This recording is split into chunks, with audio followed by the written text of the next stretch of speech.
Hello, good evening, नमस्कार। आज हम चर्चा करेंगे ईटर प्रोजेक्ट के बारे में। Eater means international thermonuclear experimental reactor के बारे में बात करें। क्यों?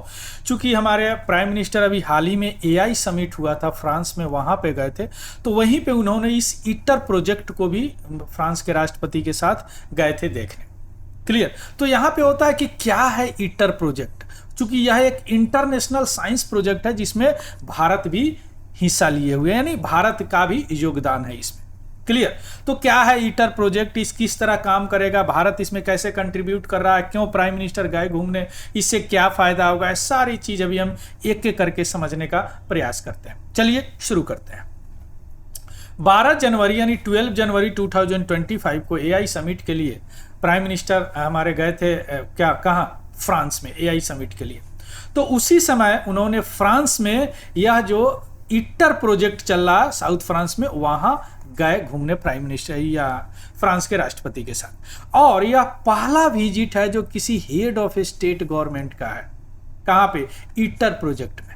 ईटर प्रोजेक्ट को घूमने का और लोग जाते थे, लेकिन हेड ऑफ स्टेट या गवर्नमेंट का पहला यह विजिट है, तो इसलिए यह बहुत सिग्निफिकेंट है। और क्यों गए थे? चूंकि यह गए थे फ्रांस ट्रिप पर एआई समिट के लिए, तो उन्होंने इस फ्रेंच प्रेसिडेंट मैक्रोन के साथ ईटर प्रोजेक्ट को भी देखने चले गए, ट्रिप पे चले गए।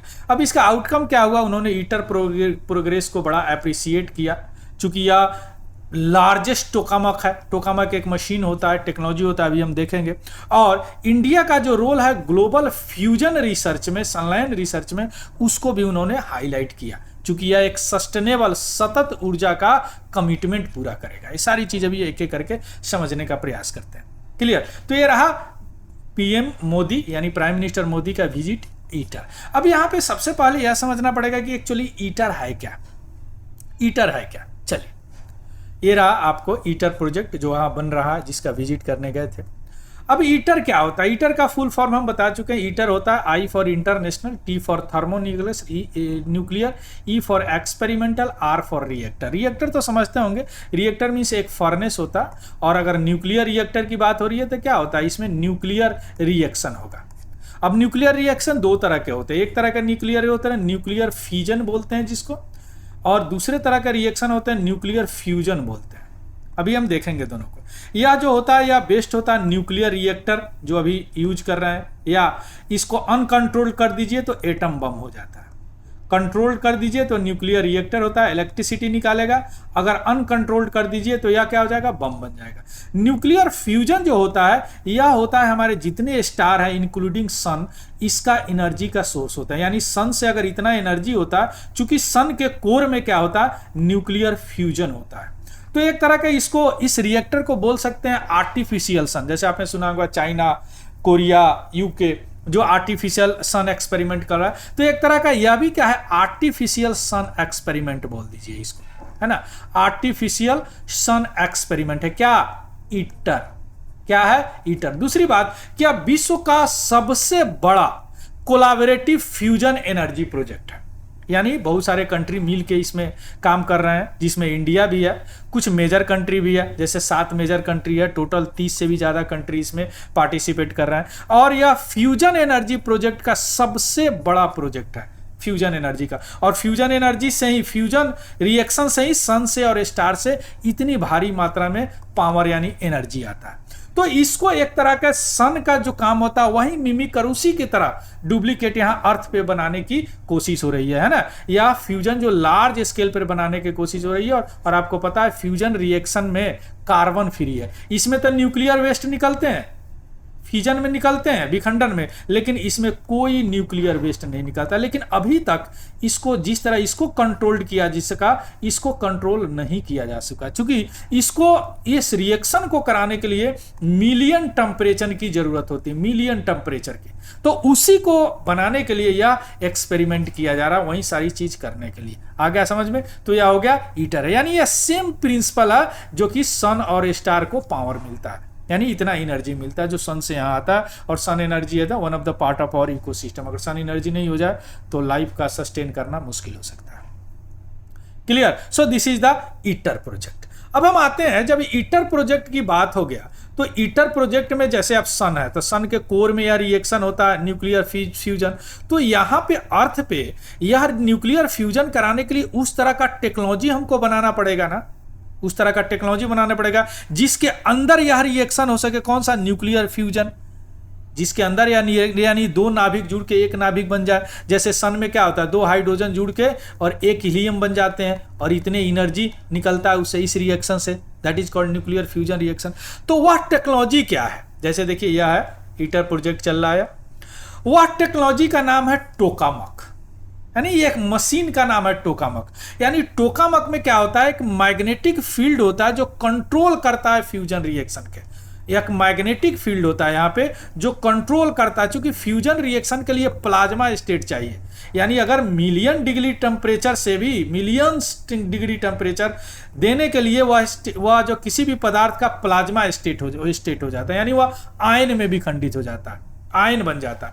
तो इतने को, इस एनर्जी को कन्फाइन करके रखेगा, अवशोषित करके रखेगा, तो यह मशीन को बोलते हैं टोकामक। चलो यह फ्रांसीसी वर्ड है टोकामक। यानी टोकामक वह मशीन है जो मैग्नेटिक फील्ड का यूज करता है जिससे फ्यूजन एनर्जी को कंट्रोल किया जा सकता है, इतने टेम्परेचर को कंट्रोल किया जाता है। और इसी टेम्परेचर में यह जो हाइड्रोजन है हीलियम में बदलते हैं, और इस टेम्परेचर से क्या होता है, लास्ट में वाष्प स्टीम बनते हैं, स्टीम से टरबाइन चलते हैं और टरबाइन से बिजली बनते हैं, है ना। तो यानी इनसाइड, इसके अंदर यह रिएक्शन होगा और वेसल वाल जो वाल है यह ऑब्जर्व करेगा एनर्जी को with the help of magnetic field, और हीट प्रोड्यूस होगा, स्टीम बनेगा, स्टीम से इलेक्ट्रिसिटी जनरेट होगा via the turbine in the future reactor.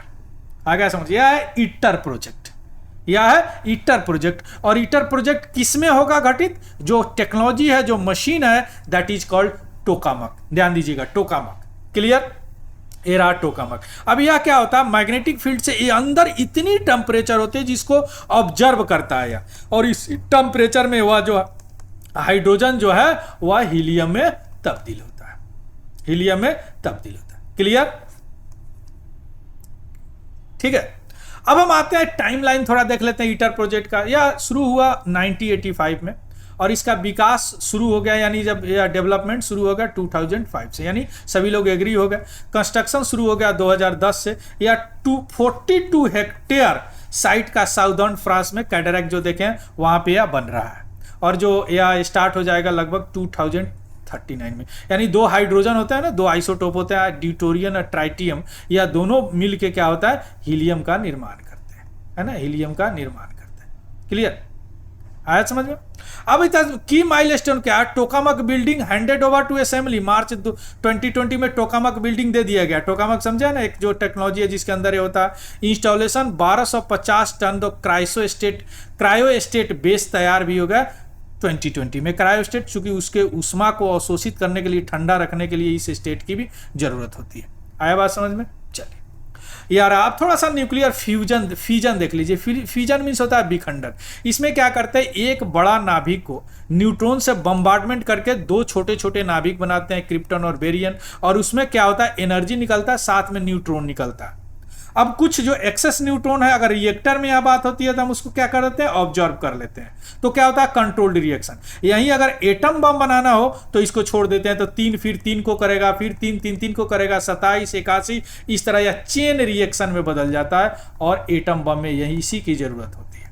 जबकि अगर इससे एनर्जी पैदा करना हो, है ना, इलेक्ट्रिसिटी बनानी हो, तो इसको हम क्या करते हैं, कंट्रोल कर देते हैं रिएक्टर में, कंट्रोल रॉड लगाते हैं, है ना, कूलिंग वाटर डीटीओ देते हैं, है ना, यह सारे काम करके कंट्रोल करके, और यह रिएक्शन से क्या होता है, हमको क्या निकलता है, एनर्जी निकलता है, हीट निकलता है एनर्जी के फॉर्म में। और हीट से क्या होता है, स्टीम बनाते हैं, स्टीम से टरबाइन चलाते हैं, और टरबाइन से इलेक्ट्रिसिटी बनाते हैं, है ना, मैकेनिकल एनर्जी, टरबाइन से इलेक्ट्रिसिटी एनर्जी बनाते हैं। क्लियर? तो यह हो गया न्यूक्लियर फ्यूजन। अब यह क्या होता है, इसमें न्यूक्लियर वेस्ट भी जनरेट होते हैं, न्यूक्लियर वेस्ट जनरेट होते हैं, है ना। और दूसरी बात की या बड़ा कंट्रोल किया जा सकता है यहाँ पे कुछ टेक्नोलॉजी लगा के। दूसरे तरह का एनर्जी होते हैं जिसको फ्यूजन बोलते हैं, यानी दो नाभिक मिलके एक बन जाते हैं। जैसे अब देखिए, हाइड्रोजन का ट्राइटियम है, है ना, और हाइड्रोजन का क्या होता है, ड्यूटोरियम है, दोनों आइसोटोप है। ये दोनों मिलके क्या बन गए, एक बन गया हीलियम और एक न्यूट्रॉन निकल गया। इस प्रोसेस में इतना एनर्जी निकलता है, जो सूर्य से एनर्जी या और तारे एनर्जी का जो सोर्स है, दैट इज न्यूक्लियर फ्यूजन। इसको अभी तक कंट्रोल नहीं किया जा सकता। इसे कई कारण है। पहला कारण है कि इसको इनिशिएट एनर्जी को करने के लिए 1 मिलियन डिग्री टेम्परेचर की जरूरत होती है। तो वह टेम्परेचर यहां अर्थ पे लाने के लिए वही मशीन को बनाया जा रहा है, जिसको टोकामोक कहा जा रहा है। दूसरी बात कि इस टेम्परेचर में कोई भी पदार्थ जो है वह प्लाज्मा स्टेट में चल जाता है। किसी भी पदार्थ का 3 स्टेट पड़े होंगे, सॉलिड, लिक्विड, गैस, और इसके बाद के स्टेट को बोलते हैं प्लाज्मा स्टेट, यानी आयन वाला स्टेट हो जाता है। तो अभी प्रयोग चल रहा है। अभी चाइना भी कुछ अचीवमेंट किए हैं, ब्रेक थ्रो वगैरह, कोरिया भी में अचीवमेंट किए हैं, यूके भी किए हैं, यूएसए भी किए हैं। लेकिन यह जो प्रोजेक्ट है कोलैबोरेटिव प्रोजेक्ट है, यानी बहुत सारे कंट्री $1 बिलियन इसमें लगे हैं, इसमें पार्टिसिपेट कर रहे हैं कि किसी भी तरह अर्थ पे न्यूक्लियर फ्यूजन को कंट्रोल्ड किया जाए, जिस तरह न्यूक्लियर फ्यूजन को कंट्रोल किया जा चुका है। आप बात समझ। So this is the nuclear fusion, यानी नाभिकीय संलयन। अब आते हैं क्या इसका सिग्निफिकेंट है इस प्रोजेक्ट का, ईटर प्रोजेक्ट का। देखिए, फ्यूजन एनर्जी फ्यूचर में क्लीन और सस्टेनेबल एनर्जी का सोर्स माना जा रहा है। कारण क्या है कि इससे कोई न्यूक्लियर वेस्ट नहीं निकलते हैं, जबकि न्यूक्लियर फ्यूजन से न्यूक्लियर वेस्ट निकलते हैं और क्लीन है। और न्यूक्लियर फ्यूजन से बहुत, अगर मात्रा की बात करें तो ज्यादा इसमें एनर्जी निकलता है। और हाइड्रोजन की जरूरत है, तो हाइड्रोजन प्रचुर मात्रा में अर्थ पे पाया जाता है, तो किसी वेस्ट की जरूरत ही नहीं पड़ेगी। जबकि अगर न्यूक्लियर फ्यूजन की बात करें तो उसमें यूरेनियम उतना नहीं पाया जाता है, हमारे यहाँ तो और नहीं पाया जाता। इसलिए कई स्टेजेस है, थोरियम वगैरह का इस्तेमाल करने पर बात चल रहा है, क्लियर, प्रयोग चल रहा है। इसमें only A small amount of fuel, देख रहे हैं, ड्यूटोरियम और ट्राइटियम, बहुत स्मॉल अमाउंट ऑफ फ्यूल चाहिए और इमेंस एनर्जी जनरेट हो जाएगा। सूर्य से देख रहे हैं, बिलियन ईयर से सूर्य से एनर्जी आ रहा, और जीरो इमिशन, कोई इमिशन है, कोई वेस्ट ही नहीं है। और लगता है कि यह पोटेंशियल सॉल्यूशन हो सकता है क्लाइमेट चेंज का, अगर यह सक्सेसफुली रहा तो न्यूक्लियर फ्यूजन अगर अर्थ पे कंट्रोल्ड हम कर ले, जिस तरह न्यूक्लियर फ्यूजन को कर रहे हैं, तो यह क्लाइमेट चेंज के लिए एक वरदान साबित होगा। क्योंकि एनर्जी असीम आ रहा है, फ्यूल की कमी होगी नहीं, हाइड्रोजन प्रचुर मात्रा में है, और इमिशन जीरो हो रहा, तो क्लाइमेट चेंज भी कंट्रोल हो सकता है। क्लियर। अब यह काम कैसे करेगा, अभी देखें कि ईटर क्या है, प्लाज्मा में बर्न होगा, है ना, वहां से न्यूट्रॉन और वो रेडिएशन वगैरह देके, और हीलियम न्यूक्लियस सस्टेन करेंगे फ्यूजन रिएक्शन से, और मिनिमम एक्सटर्नल हीटिंग होगी, क्योंकि वह जो है वह बाहर का हीटिंग बहुत कम करेगा, है ना। ये टेक्नोलॉजी टेस्ट हो रहा है ट्राइटियम बीडिंग कंसेप्ट का, और यह फ्यूचर में हो सकता है सेल्फ सफिशिएंट फ्यूल का प्रोडक्शन भी हो जाएगा। ऐसा उम्मीद है कि 500 मेगावाट तक फ्यूजन पावर से 2039 तक एनर्जी जनरेट हो जाएगी, इससे ईटर से, है ना। अब इस कोलैबोरेटिव, अभी शुरू से ही बोल रहे हैं कि बहुत सारे कंट्री मिलके बने, 33 नेशन मिलके इसको कंट्रोल कर रहे हैं, माने इसमें पार्टिसिपेट कर रहे हैं, जिसमें इंडिया भी है ना। तो इंडिया में मेन पार्टनर है जो वर्किंग ईटर पे कर रहे हैं। 7 मेन मेंबर हैं, जिसमें से China, India, European Union, Japan, Korea, Russia और यूनाइटेड स्टेट। तो इंडिया क्या है, यह मेन मेंबर। इंडिया का जो इंडस्ट्री है, जैसे L&T, Inox India, TCS, HCL technology जो है, यह योगदान दे रहे हैं ईटर को बनाने में। ईटर क्या है, international thermonuclear experimental reactor. Clear. तो इसका PDF हमारा टेलीग्राम चैनल है, तिवारी जनरल स्टडी, वहां से आपको मिल जाएगा, वहां से देख लीजिएगा, उसको भी ज्वाइन कर लीजिएगा। और अगर इन्फॉर्मेटिव लगे तो प्लीज लाइक, शेयर और सब्सक्राइब जरूर कीजिएगा, है ना। यह एनर्जी के लिए बहुत इंपॉर्टेंट है। अगर कोई डाउट हो तो कमेंट सेक्शन में बता सकते हैं। So thank you, have a good day and happy learning. Thank you very much.